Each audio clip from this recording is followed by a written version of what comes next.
की तलाश। ये एक शहजादे की कहानी है जिसके लिए एक फूल की तलाश बहुत जरूरी हो जाती है। जाने आखिर में क्या हुआ। सदियों पुरानी बात है, किसी मुल्क में एक बादशाह रहता था। बादशाह बहुत ही रहमदिल और इंसाफ पसंद था। बादशाह का सिर्फ एक ही बेटा था जो बड़ा ही बहादुर और निडर था। बादशाह ने अपने इसी बेटे को वली अहद बना दिया। बादशाह के इस फैसले से अवाम बहुत खुश हुए, मगर शहजादे को वली अहद बनाने के बाद बादशाह की तबीयत बहुत खराब रहने लगी, जिसकी वजह से हर तरफ गम और दुख छाया हुआ था। शहजादे को भी बड़ा दुख हुआ, मगर किस्मत में जो लिखा होता है इसे कोई बदल नहीं सकता। शहजादा परेशान होकर सोने चला गया। उसे बड़ी हैरत भी हुई कि अब तक अबुआ हुजूर बहुत खुश थे, फिर अचानक उन्हें क्या हो गया। सोचते सोचते शहजादा सो गया और उसने एक ख्वाब देखा। उसने कुछ इस तरह अजीब सा ख्वाब देखा कि वो बादशाह को इस तरह बीमार देख बेजार हो गया और जंगल की तरफ रवाना हो गया। इस जंगल में उसे एक गार नजर आई।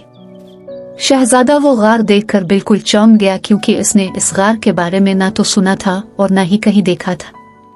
वो बहुत डर गया। उसने जैसे ही गार के अंदर कदम रखा, उसे वहां एक अजीब सा शख्स नजर आया।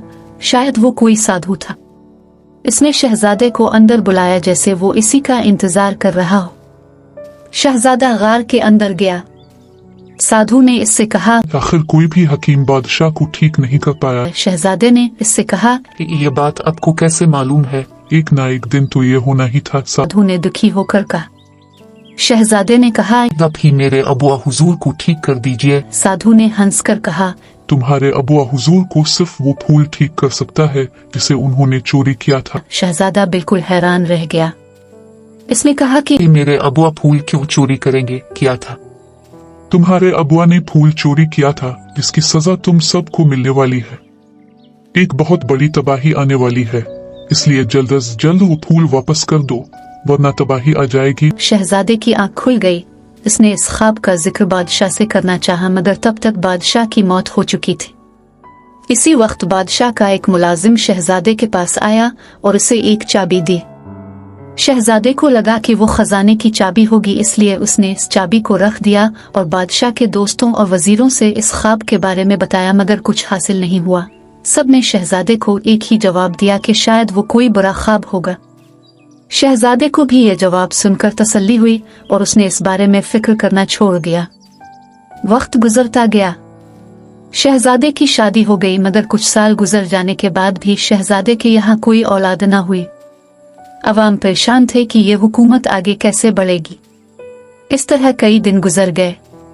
एक दिन शहजादा अपने दरबार में बैठा था कि अचानक वहां एक साधु आया। शहजादे ने इसे पहचान लिया। वो वही साधु था जो इसके ख्वाब में आया था। उसने शहजादा से कहा, इस फूल को तलाश करो, वरना तुम्हारे यहाँ औलाद कभी नहीं होगी और ये मुक्तबा हो जाएगा। शहजादे ने सख्त अंदाज में कहा, ऐसा नहीं हो सकता। मेरे अबुआ हुजूर आखिर फूल क्यों चोरी करेंगे, जबकि उनके बाग में पहले ही इतने सारे फूल हैं? साधु ने कहा, वो कोई मामूली फूल नहीं था।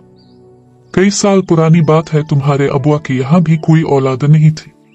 वो मेरे पास आए, मैंने उन पर तरस करके उन्हें बहुत दूर नीले आसमान की ऊंचाई पर वाक़े एक पिस्तान में भेजा। बादशाह वहां गया। पिस्तान के बाग में बहुत खूबसूरत और दिलकश फूल थे।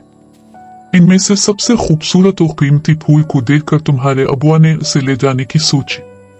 परी ने बादशाह को वापस भेजा और कहा कि जाओ, तुम्हारे यहाँ औलाद हो जाएगी। ये कहकर परी गायब हो गई और तुम्हारे अबुआ ने इस फूल को तोड़ लिया और महल वापस आ गए।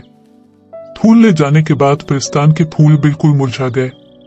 पिस्तान में काले बादल छा गए। सारी परियां हमेशा के लिए सो गई। पिस्तान यूं लगा जैसे बगैर रूह के एक जिस्म, और इसी वजह से तुम्हारे यहाँ भी औलाद नहीं हुई। शहजादा फौरन बादशाह के कमरे में गया। उसे बादशाह के बिस्तर के नीचे एक कागज नजर आया।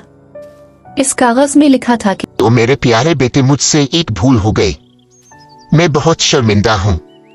मैंने एक फूल तोड़ लिया था जो शायद एक चोरी भी कहला सकती है, इसलिए मैंने तुम्हें जो चाबी दी है, इससे इस डब्बी को खोलो और इस फूल को वापस दे आओ।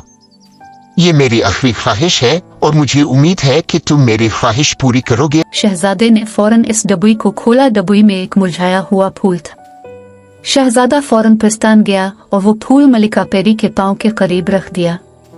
इसके बाद प्रस्थान में रोशनी छा गई। शहजादा वापस अपने मुल्क लौट आया। कुछ अरसे बाद शहजादा के यहाँ औलाद हुई और पूरा मुल्क खुशहाल हो गया।